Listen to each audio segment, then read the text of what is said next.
En su lecho de muerte, Jung confesó: pasó 40 años ocultando el descubrimiento que cambiaría cómo vemos a Dios. No por miedo al juicio científico, sino porque sabía que esta verdad sacudiría los cimientos de la espiritualidad occidental. Lo que descubrió va en contra de todo lo que te han enseñado sobre la divinidad, la religión y tu propia conciencia. Mientras las religiones apuntan a un Dios externo, Jung encontró evidencia de que lo divino opera dentro de ti, no como metáfora poética, sino como realidad psicológica verificable. Lo que él llamó el inconsciente colectivo no es solo un reservorio de símbolos arcaicos, es el punto donde tu mente individual encuentra algo mucho mayor, aquello que todas las tradiciones han intentado nombrar, pero que permanece más allá de las palabras. La sociedad prefiere que busques la salvación fuera, porque un ser humano que descubre lo divino dentro se vuelve imposible de controlar. Por eso Jung vaciló. Esta verdad no solo transforma nuestra comprensión de Dios, transforma quienes creemos ser. ¿Alguna vez has sentido esa sensación de vacío en las prácticas religiosas tradicionales? ¿Esa impresión de que algo falta, incluso cuando sigues todos los rituales correctamente? No estás solo. Millones de personas asisten a iglesias, templos y mezquitas buscando una conexión con algo mayor, pero salen con la sensación de que solo repitieron gestos vacíos. Lo que Carl Jung descubrió es que esta desconexión no es accidental. Es el resultado de siglos de separación artificial entre lo humano y lo divino. Fuimos entrenados a buscar a Dios en las alturas, en los cielos distantes, mientras ignoramos completamente el portal hacia lo divino que existe dentro de nosotros. Piensa en esto. ¿Por qué tantas personas tienen experiencias profundamente espirituales en momentos inesperados, contemplando un atardecer, en el nacimiento de un hijo o en momentos de profunda crisis, pero rara vez durante los rituales religiosos formales?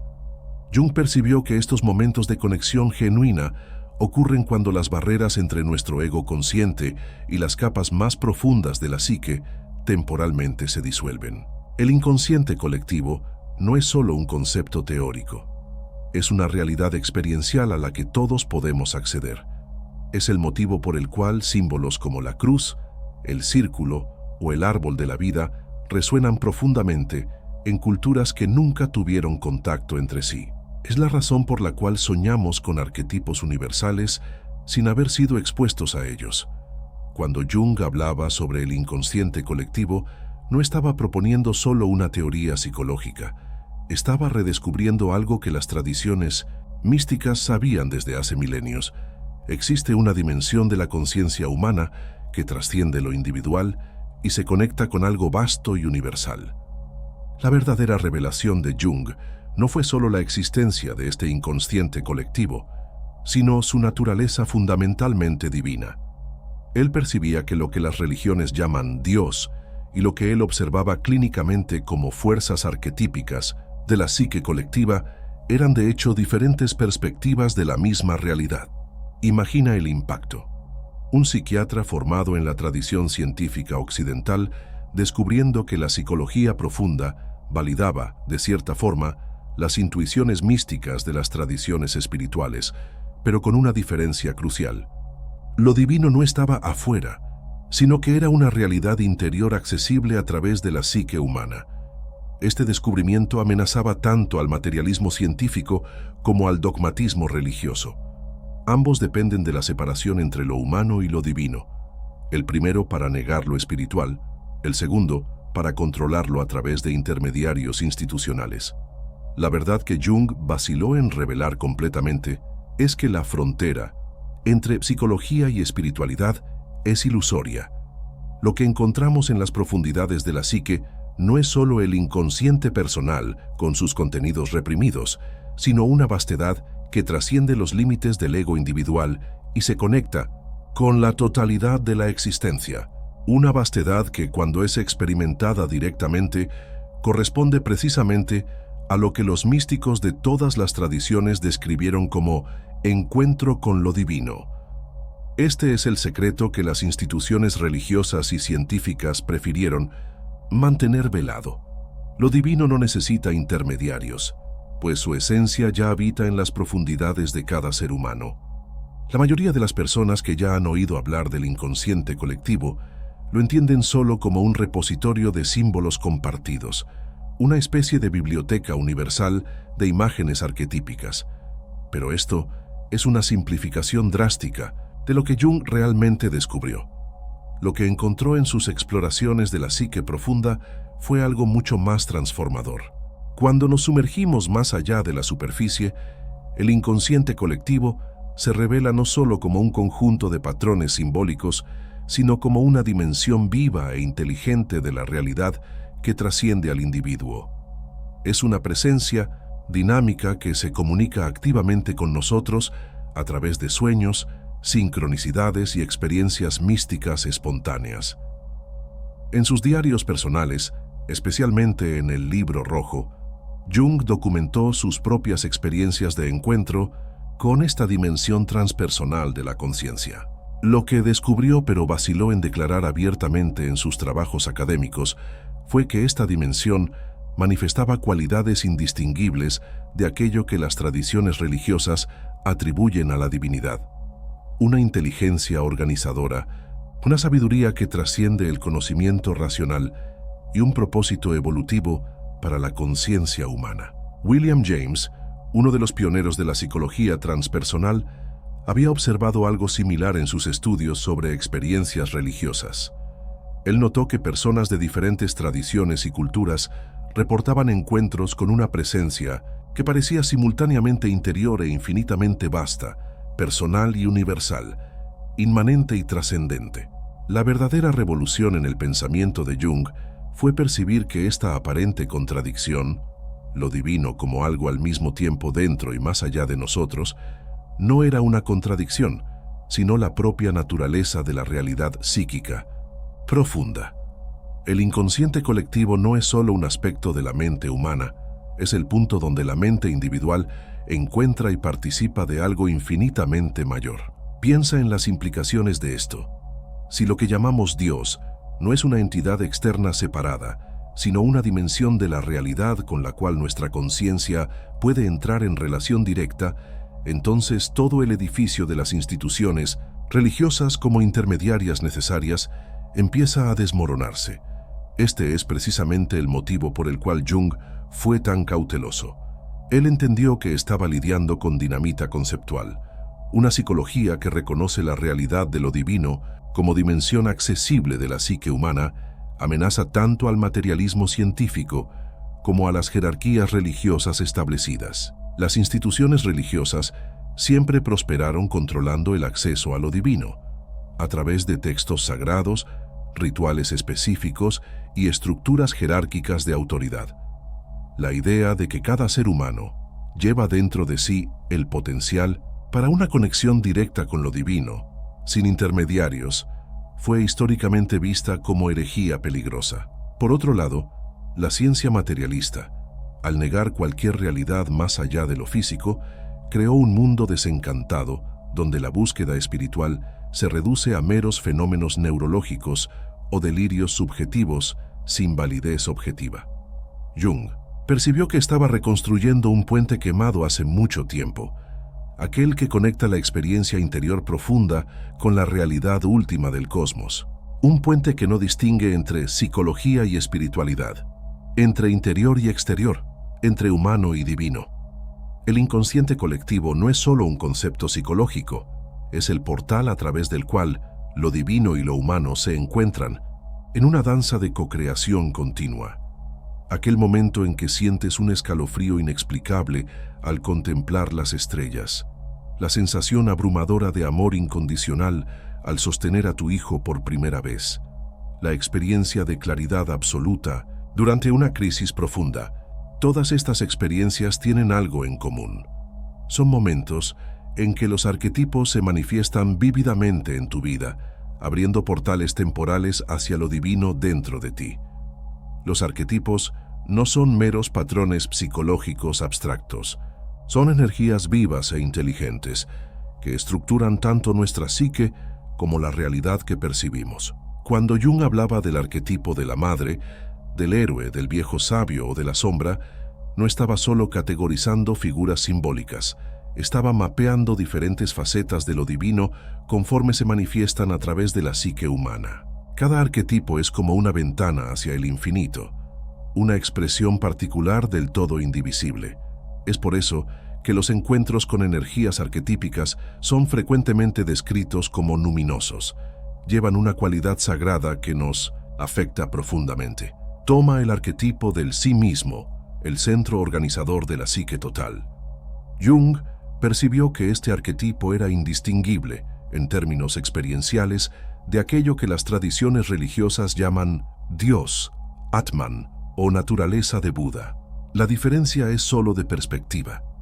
La psicología lo observa de adentro hacia afuera, mientras que la religión lo aborda de afuera hacia adentro. Cuando experimentas un momento de sincronicidad significativa, esos eventos aparentemente coincidentes que parecen cargados de sentido personal, estás siendo testigo de la acción de los arquetipos cruzando la frontera entre psique y materia. Es como si el tejido de la realidad momentáneamente revelara su naturaleza unificada, mostrando que interior y exterior son aspectos de la misma cosa. La comprensión revolucionaria de Jung fue que los arquetipos no son solo estructuras de la mente humana proyectadas en el mundo exterior. Son principios organizadores que existen simultáneamente en la psique y en el cosmos. En otras palabras, la misma inteligencia que se manifiesta en tus sueños también está presente en las estructuras de la naturaleza, en los patrones de la historia humana y en la evolución de la conciencia colectiva. Esta es la verdad que tanto la ciencia materialista como las religiones dogmáticas se resisten a reconocer. No existe separación fundamental entre la psique humana y el cosmos. Lo divino no es una entidad externa, sino la propia matriz creativa de la cual tanto la materia como la conciencia emergen.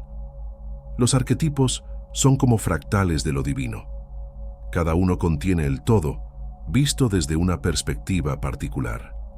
Es por eso que cuando entras en contacto profundo con cualquier arquetipo, sea a través de sueños, del arte o de experiencias de vida intensas, puedes sentir esa cualidad de vastedad, esa sensación de algo infinitamente mayor que tu ego individual.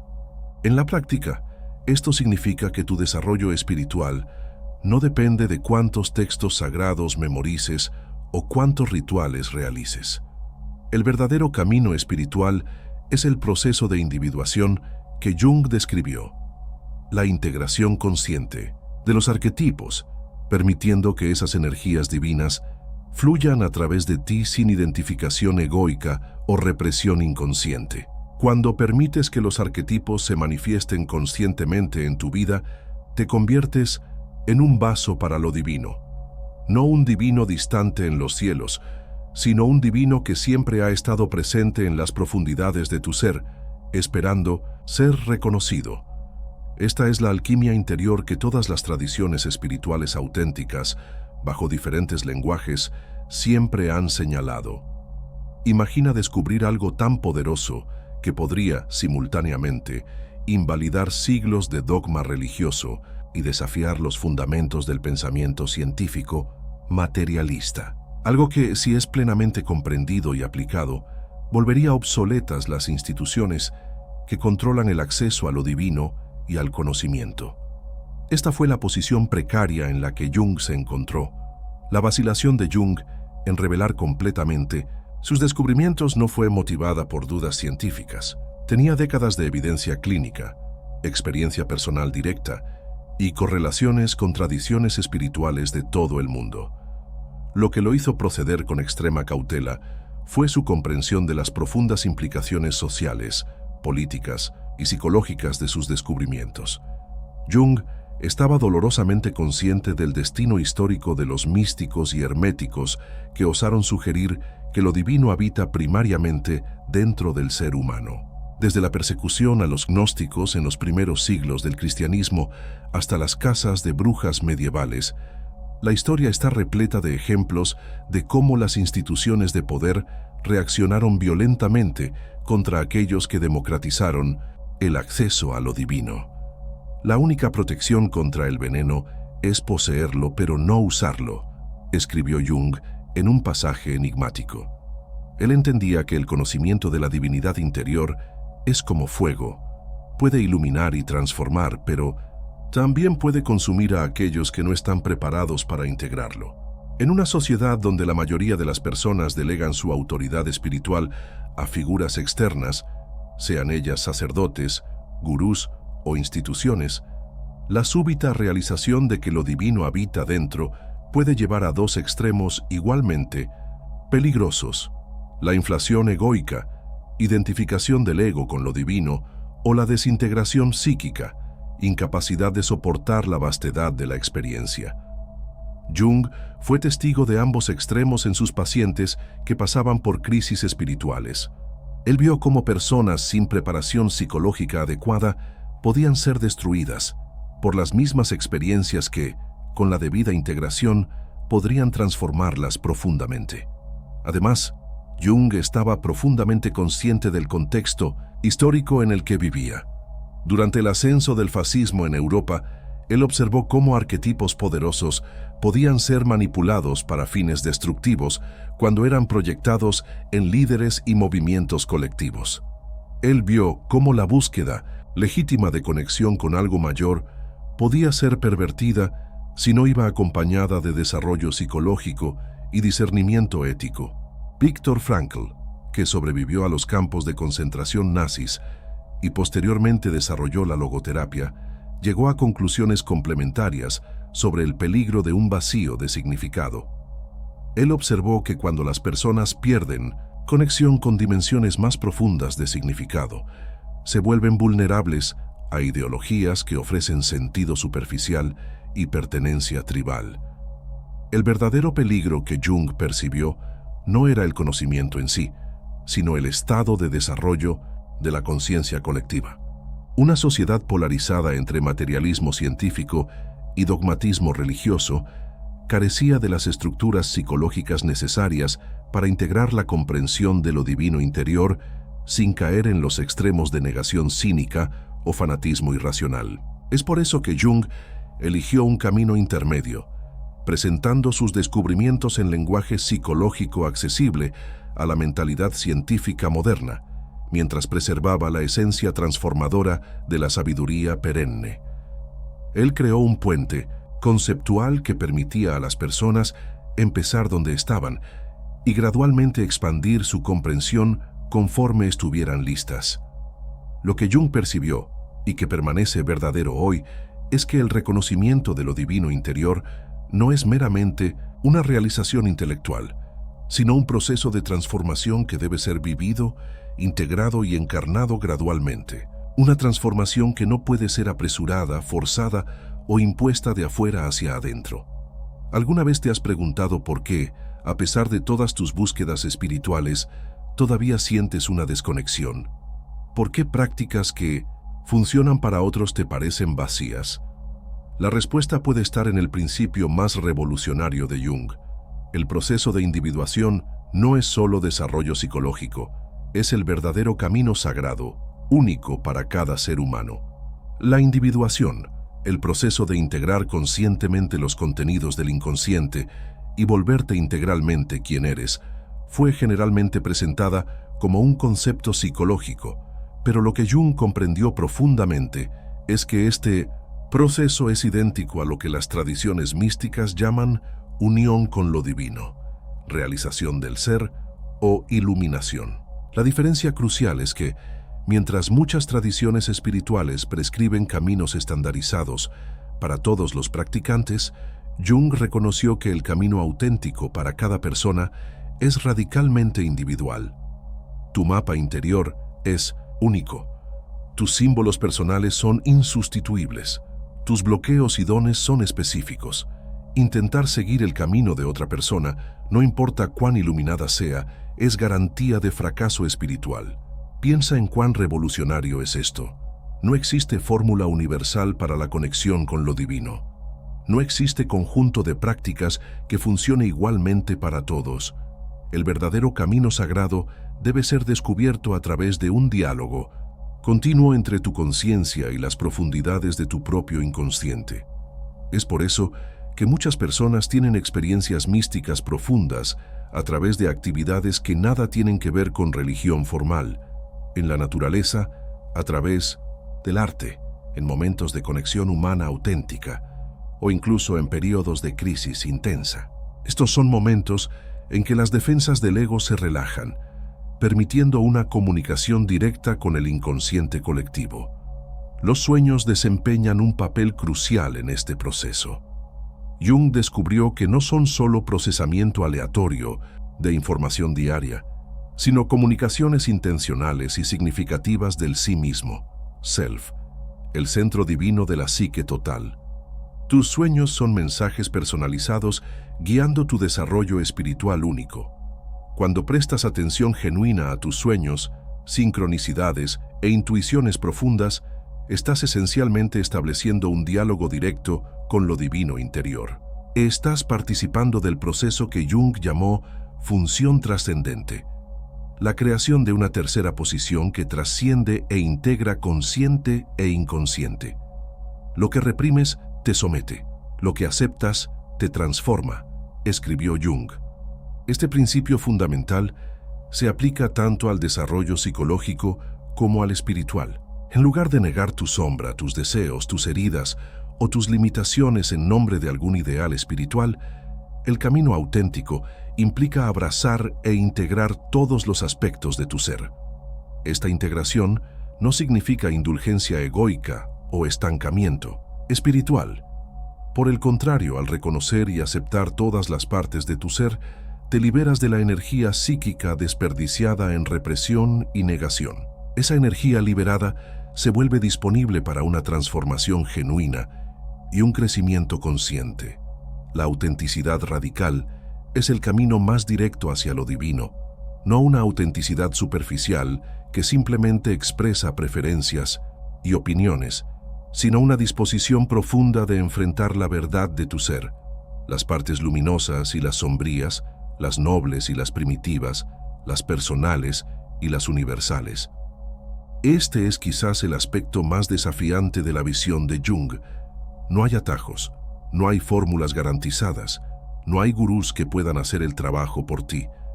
El camino hacia lo divino interior pasa necesariamente por el territorio desconocido y a menudo aterrador de tu propio inconsciente. Pero en esta jornada aparentemente solitaria reside una paradoja magnífica. Cuanto más profundamente te sumerges en tu unicidad, más te conectas con lo universal. Cuanto más fielmente sigues tu camino individual, más te alineas con patrones arquetípicos que trascienden lo individual. Cuanto más auténticamente te vuelves tú mismo, más manifiestas lo divino que siempre ha estado presente en las profundidades de tu ser. En un mundo dominado por distracciones digitales, materialismo consumista y fragmentación de la atención, ¿cómo podemos integrar esta comprensión transformadora de la divinidad interior? ¿Cómo transformamos una realización intelectual en una experiencia vivida que reoriente nuestra existencia cotidiana? El primer paso es simple pero profundo: reconocer que cada momento de tu vida es simultáneamente psicológico y espiritual. La división entre desarrollo personal y camino espiritual es artificial. Cada conflicto interno, cada decisión difícil, cada relación desafiante, todos son oportunidades para encontrar lo divino operando a través de las estructuras de tu psique. Cuando te enfrentas a una crisis de la mediana edad, no estás solo pasando por una etapa predecible de desarrollo. Estás encontrando el llamado arquetípico para una relación más profunda con el sí mismo. Cuando te enfrentas a un aspecto sombrío que preferirías negar, no estás solo haciendo trabajo psicológico. Estás participando del drama divino de la integración y redención que todas las mitologías describen. Jung descubrió que la vida moderna, con su énfasis en la racionalidad, eficiencia y conformidad social, frecuentemente nos desconecta de los ritmos naturales y de los procesos simbólicos que sostienen nuestra conexión con el inconsciente colectivo. Debemos deliberadamente crear espacios en nuestras vidas para restablecer esa conexión. Esto puede incluir prácticas simples como reservar tiempo para recordar y reflexionar sobre tus sueños, crear rituales personales significativos para marcar transiciones importantes, involucrarse con formas de arte que resuenan profundamente en ti, pasar tiempo regularmente en la naturaleza, permitiendo que tu atención se expanda más allá del enfoque estrecho de la mente analítica. La clave no está en la práctica específica, sino en la calidad de atención que le dediques. Cualquier actividad abordada con presencia plena y apertura hacia lo simbólico puede convertirse en un portal hacia lo divino interior. Quizás el aspecto más desafiante de esta visión sea aceptar la responsabilidad que impone a cada individuo. Si lo divino no es una autoridad externa que dicta reglas universales, sino una presencia viva dentro de cada persona, entonces cada uno de nosotros debe desarrollar su propia brújula ética interior, su propio diálogo auténtico con esa presencia. Jung estaba profundamente consciente de los peligros del relativismo moral que podrían surgir de una comprensión superficial de esta verdad. Él enfatizó que el contacto genuino con el sí mismo, self, el centro divino de la psique, no lleva a caprichos egoicos o indulgencia narcisista, sino a un sentido más profundo de responsabilidad hacia la totalidad de la vida. Cuando experimentas la realidad de lo divino interior, empiezas a percibir que cada persona, cada criatura viva, cada aspecto de la existencia también contiene esa misma chispa. La separación que normalmente percibimos entre yo y otro se revela como una ilusión parcial, necesaria para el funcionamiento en el mundo, pero no la verdad última de la realidad. Esta realización lleva naturalmente a una ética de compasión, respeto y cuidado que trasciende las reglas morales impuestas externamente. Actúas con integridad no por miedo al castigo o deseo de recompensa, sino porque reconoces la interconexión fundamental de toda existencia. En la visión de Jung, la crisis espiritual de nuestra era no es la falta de religión tradicional, sino la desconexión de la experiencia viva de lo divino interior. Restaurar esa conexión no a través de nuevos dogmas o instituciones, sino a través de una relación directa y personal con las profundidades de la psique, es quizás el trabajo más importante que podemos emprender. La paradoja final es que este viaje, aunque profundamente individual, también nos reconecta con la comunidad humana en un nivel más auténtico. Cuando cada persona honra su propia conexión directa con lo divino interior, creamos una sociedad basada no en la conformidad externa, sino en el respeto por la singularidad sagrada de cada individuo. Este es el verdadero legado de Jung, no solo una teoría psicológica, sino un camino para reintegrar lo humano y lo divino en una visión que honra tanto la ciencia como la espiritualidad, tanto la razón como el misterio, tanto lo individual como lo universal. Ahora que conoces la verdad que Jung dudó en revelar completamente sobre la divinidad interior, la pregunta crucial es: ¿cómo vas a empezar a reconocer y honrar lo divino que ya habita dentro de ti? Si este conocimiento resonó profundamente en ti, escribe en los comentarios: lo divino no está arriba, está dentro. Comparte este video con alguien que necesite esta reflexión. Dale me gusta y suscríbete para recibir más contenido como este. Nos vemos en el próximo video.